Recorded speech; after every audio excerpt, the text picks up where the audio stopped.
Olá, amados irmãos. Nessa partilha de hoje, eu quero aproveitar para estar respondendo uma pergunta enviada por uma irmã, que eu acho que pode ser dúvida de muita gente. Eu vou ler aqui para vocês. Como colocar em prática o caminho do amor sempre?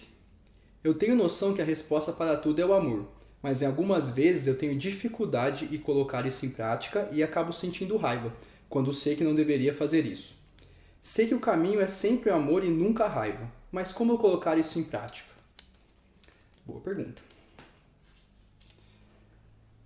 O primeiro passo é não sentir raiva por ter sentido raiva. É não entrar na culpa. O maior desvio que a gente pode ter do caminho do amor é entrar na culpa. Então, nesse momento, é agir com autocompaixão. A gente não quer sentir raiva, não é gostoso sentir raiva, não é gostoso sentir medo. Nenhum sentimento negativo é de fato gostoso de sentir, apesar que a gente fica viciado neles. Mas nenhum de fato é gostoso de sentir, então a gente não quer cair, não quer sentir esse sentimento. Então, quanto mais você tem consciência, que o caminho do amor é o único caminho, mais seu ego vai te propor a culpa. Ele vai falar, pô, você já tem toda essa bagagem, já tem todo esse conhecimento e ainda entra na raiva. Então, por que não fica culpado? Então, o primeiro passo é entender, compreender esse mecanismo do ego e não entrar na culpa, não entrar na raiva da raiva, ter a autocompaixão. E, na verdade, é preciso ter um bom senso. E, nesse caso, você até tem que comemorar. Porque o fato de você compreender, mesmo que ainda intelectualmente, mesmo que você não consiga sustentar essa presença 100% do tempo, o fato de você compreender que o caminho do amor é o único caminho, é o melhor caminho, isso é um fato a ser comemorado. No mundo que a gente vê hoje, onde uma boa parte da população ainda acredita que a violência é a resposta para os problemas, que o ódio é uma forma de mudar a situação, você ter passado por essa fase e ter compreendido que o amor é o caminho de ser comemorado. Mesmo que você ainda não consiga sustentar essa presença 100% do tempo. Então, passado essa primeira fase, esse primeiro desafio, que é não sentir raiva da raiva, não sentir culpa, não entrar nesse cerne da questão, não ir por esse lado, você consegue ter energia disponível, a energia que você estaria vibrando na culpa, você pode colocá-la na autoobservação. Que aí vem a segunda fase do processo, que é tentar identificar quais são os gatilhos que estão fazendo você entrar na raiva. É um estudo fino, porque é exatamente naquele momento antes que explode. Então, é preciso estar atento. É preciso colocar energia nisso, querer. Querer se auto-observar. Então, essa é a segunda dica, a auto-observação. Em que momento você está caindo? Tava tudo bem, alguma coisa foi dita, alguma coisa aconteceu que você entra na raiva. Então, o que é essa coisa? Que momento é esse? Então, isso vale ouro. Porque aí, você sabendo o que está acontecendo, você pode tratar. E é um trabalho de aprofundamento. Tem que ir indo camada por camada, ver aonde está a crença que está fazendo com que você, no caso, entre na raiva. A raiva, especificamente falando, se a gente ir desmembrando ela sempre vai vir de uma tentativa de controle. né? Alguma coisa não sai da forma como você gostaria e você fica com raiva. Alguém não se comporta da forma como você gostaria e você fica com raiva. Então, tem uma tentativa de controle, que é uma tentativa de controlar o incontrolável, que obviamente vai trazer um sentimento negativo, no caso, a raiva. Então, você tendo a energia disponível para autoobservação, isso é muito importante. É o segundo passo, é identificar da onde está vindo esse gatilho, né? Qual é o gatilho que faz com que você saia do caminho do amor e entre no caminho da raiva. Autoobservação. Estando sob o sentimento, aí caiu. Né? É tentar sair mais rápido. Né? Assim que você toma consciência que você está na raiva, se retirar dela. É um trabalho contínuo, né? De autoobservação contínua. Se a gente não estiver atento o tempo inteiro, é natural que a gente entre na raiva. Isso é outra parte também, é outra dica que eu sempre falo. É muito mais fácil a gente lidar com uma situação quando a gente conhece, compreende, mesmo que seja intelectualmente, essa situação. E no caso aqui que a gente está vivenciando essa experiência na Terra, estamos mudando isso, né? Vamos viver uma nova era. Para quem está sintonizado, já está vivendo uma nova era, é sempre no agora. Mas, dizendo como coletivo, estamos migrando para uma nova era. No entanto, a gente está há milhares de anos vivendo numa sociedade baseada na disputa, baseada no medo, né? Baseada no ódio. Então é natural que o inconsciente coletivo seja formado por essas energias. Então, se você não estiver presente, você vai entrar na raiva, né? Você vai entrar no medo, você vai entrar no ódio, porque vai ter sempre alguém perto de você sentindo isso. E por ser um comportamento coletivo há muito tempo, né? Muito enraizado nas nossas memórias, tornou-se normal esses sentimentos. Então, sentir raiva é considerado normal, sentir ódio é considerado normal, sentir medo é considerado normal. Então, você até propor para as pessoas que exista uma outra vida onde você possa viver sem medo, onde você possa viver sem raiva, as pessoas elas estranham, elas não gostam dessa informação. Então, entender também, né, a questão de onde nós estamos inseridos. Né? É uma matrix feita para a gente sentir raiva. Né? Isso quer dizer que se você não estiver atento, você vai sentir raiva em algum momento ou outro. Então, mais uma vez, a atenção plena se faz necessária. Né? E é uma prática. Cada vez mais você vai praticando, você vai conseguindo se manter presente. E ter conhecimento do coletivo, do inconsciente coletivo é muito importante, porque você já sabe com que energias que você vai ter que lidar. Então, conhecendo o seu ambiente de trabalho, fica mais fácil de lidar com as energias. Conhecendo o seu ambiente familiar, fica mais fácil de você lidar com as energias. Então, tá sempre atento, né, no entorno, no contexto. Porque nós somos muito influenciados pelo inconsciente coletivo, né? Somos uma consciência só, então é óbvio que você escolhe as frequências que você quer vibrar, mas você estando consciente do que está sendo oferecido, fica mais fácil, né? Você conseguir identificar o que ressoa com você ou não, o que você quer vibrar ou não. Então, um outro passo é você conseguindo identificar os gatilhos que fazem com que você entre na raiva, olhar para cada um, né? Procurar a raiz. Então, um exemplo que eu dou é na questão da política.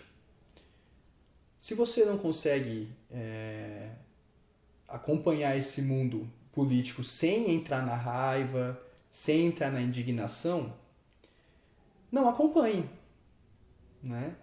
Não é uma questão de se tornar um alienado, mas você não vai conseguir mudar o cenário político com raiva. Você não vai mudar a corrupção com indignação, né? Não são essas energias que vão fazer que o cenário se altere. Então, enquanto você não conseguir lidar com as notícias, com as opiniões adversas, né? Com uma outra forma de pensar que vai totalmente contrária à sua, enquanto essa situação não for olhada com os olhos da compaixão, né, com compreensão, enquanto você não conseguir sustentar essa energia do amor incondicional, ache a sua distância. Então, se for necessário você se retirar do cenário por um tempo, se retire do cenário por um tempo. Lembre-se sempre que o melhor que nós podemos fazer para o todo é vibrar alto, né? Nós somos uma consciência só. Então, tudo que eu estou vibrando, eu estou alimentando essa consciência, estou alimentando vocês. A mesma coisa você, a mesma coisa o vizinho, né? Todo mundo está conectado à única consciência que existe. Então, se você realmente ama o próximo, eleve a sua frequência, que é o que você vai estar oferecendo a ele. Então, é importante achar essa distância. E isso, né, eu dei o exemplo da política, mas é um exemplo. Isso em todos os lugares, em todas as situações, né? Dentro do trabalho, as energias que rolam, você tem que mapear e compreender. E lembrar sempre, se a situação não pode ser mudada externamente, né? Se o externo não vai mudar, você tem que mudar, né? Não existe mudança sem mudança. Então, se você mapeou gatilhos, né? Por exemplo, o meu caso, eu trabalhava no mundo corporativo, trabalhava na área de TI. E eu cheguei a um momento que eu cheguei à conclusão que aquela vida não é a que eu gostaria de ter. Viver no mundo corporativo, sob aquelas energias, não era a vida que eu gostaria de ter.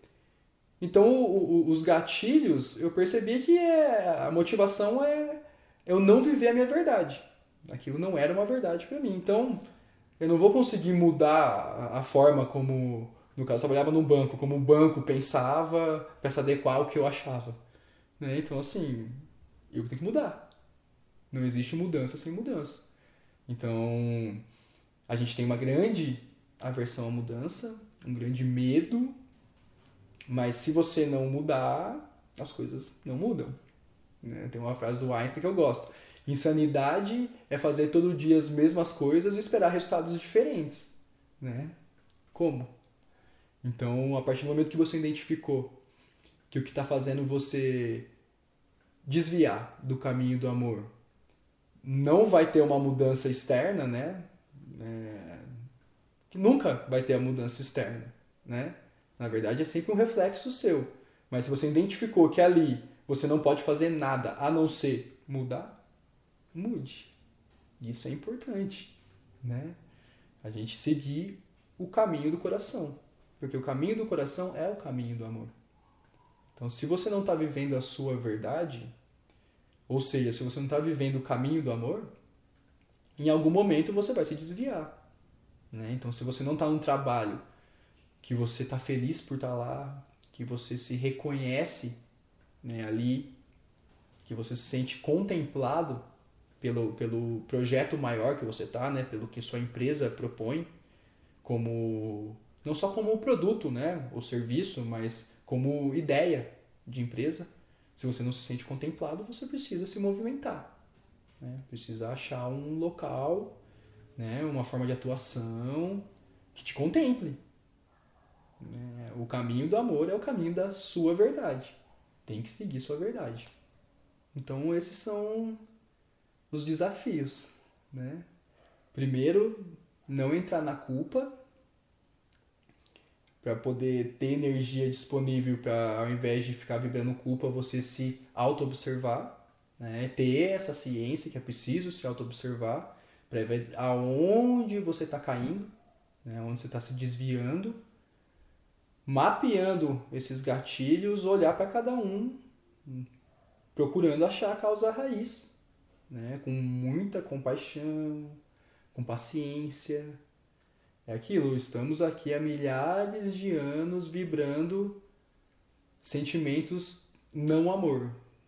Então temos na nossa memória celular muita coisa para ser purificada. Então tem que ter muita paciência. O momento é de purificação. Então estamos lidando com um turbilhão de sentimentos e muitos deles vão fazer com que a gente se desvie do caminho do amor. Tá tudo certo. Faz parte da caminhada. Agora, se você conseguir, né, fazer esse trabalho de identificar, de cada vez menos você cair e cada vez mais rápido, quando você cai, você conseguir sair do sentimento negativo, já muda a frequência, já começa a observar onde foi que você caiu, você vai ver que menos vezes você vai cair.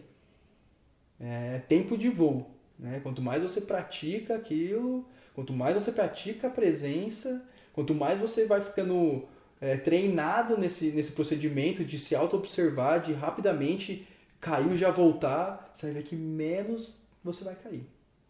Então, o que eu peço é um pouco de paciência, né? É um trabalho a ser feito constantemente e exige atenção plena, exige presença, né? Então você tem que ir dentro do jogo e montando um cenário favorável para que você possa sustentar sua presença, né? No meu caso, para eu sustentar a energia do despertando, eu vi que eu tinha que me movimentar para uma vida onde eu tenho mais o silêncio, né? A questão de morar sozinho, a questão de morar em locais onde a energia é favorável. Então eu fui identificando uma série de fatores que facilitavam eu sustentar a minha presença. É óbvio que o objetivo nosso é conseguir estar, né, no agora presente, seja a situação que for, né? Você pode estar lá no meio da Babilônia, no meio da cidade grande, dentro de todas as energias e estar presente. Agora, até você chegar nesse estágio, você tem que achar o caminho que você vai fazendo, que é o que eu falei da distância, né? Qual distância? Eu, assim que pude, eu saí de São Paulo, porque eu estava sentindo um chamado de ir para um lugar com mais natureza, mais tranquilidade. Então, para lidar com a energia da cidade, eu tive que sair dela, né? Para conseguir observar e não entrar nas energias, para depois poder hoje estar lá em São Paulo. Tudo bem. Presente, né? Atento. Então, na caminhada, você tem que achar essa distância. Sempre lembrando que não pode correr, né? Não adianta, para onde você vai levar você, né? Então, tudo aquilo que a cidade grande, no exemplo meu, me espelhava, era meu. Quando eu fui para o interior, eu comecei a ver que tudo aquilo lá era um reflexo meu. Então, não é o fato de você estar num local, numa egrégora diferente que vai te mudar. Mas se você não está sob as influências dos sentimentos que você costuma estar caindo, você consegue, né, ter essa observação. Então, é muito importante a questão da distância. Não correr, mas também reconhecer que você precisa ter um cenário favorável para poder se autoconhecer, né? Se você não está conseguindo lidar com uma situação dentro dela, se retire, ache essa distância, observe, que aí você observando, você vai conseguir entender o porquê você não estava conseguindo lidar com ela, né? Então, esse trabalho também é muito importante. E ter a consciência que, sim, é possível viver no caminho do amor, né? É possível sustentar essa energia, cabe a cada um fazer o seu trabalho interno, né? Buscar isso, fazer disso uma prioridade na vida, né? É tudo uma questão de escolhas, né? O caminho espiritual, o caminho do autoconhecimento, ele requer uma energia, porque o mundo não te propõe isso, né? O mundo é tudo externo. Se a gente for no padrão da sociedade, em nenhum momento alguém vai te propor um autoconhecimento, né? Não, é sempre externo e buscar mais e mais poder e mais dinheiro. Então a Matrix não foi feita para o autoconhecimento. A Matrix foi feita para te tirar do autoconhecimento. Então, ter essa consciência, ter ido para esse lado do autoconhecimento já mostra que você está pondo uma energia, né, nessa frente. Agora, se conhecer mesmo e fazer o trabalho, vamos dizer, sério, mais energia ainda. Então precisa querer, né? Precisa ter vontade, se dedicar. E ter a certeza que, no fim, o amor prevalecerá, né? O fim, cada um faz o seu, que é o momento que você se torna consciente, né? Que você consegue dar vazão ao amor. Então, quando você entra nesse estado, também você não quer mais sair, porque é bom. Né? Então, tendo a consciência que o amor é o caminho, é um grande passo dado, compaixão, autoobservação, presença, né? Compreendendo cada vez mais aquilo que faz você se desviar, que dessa clareza, dessa alquimia toda, vem a presença. Né? Vem você compreender que o que estava por trás daquilo que faz você cair, na verdade, é uma ilusão. E uma vez que você enxerga a ilusão, ela se desfaz. Essa é a parte boa do jogo. Então é isso, meus irmãos. Espero que tenha trazido um pouco de clareza para essa questão, né? Que acho que é um desafio de todos, né? Todo mundo que está encarnado está passando pelo desafio de sustentar a presença, de sustentar o coração aberto, né? De não cair nas tentações da Matrix e poder vir realizar o propósito que a gente combinou antes de vir, né? Muita luz no caminho de vocês. Busque conhecimento, emita amor, seja luz. Namastê.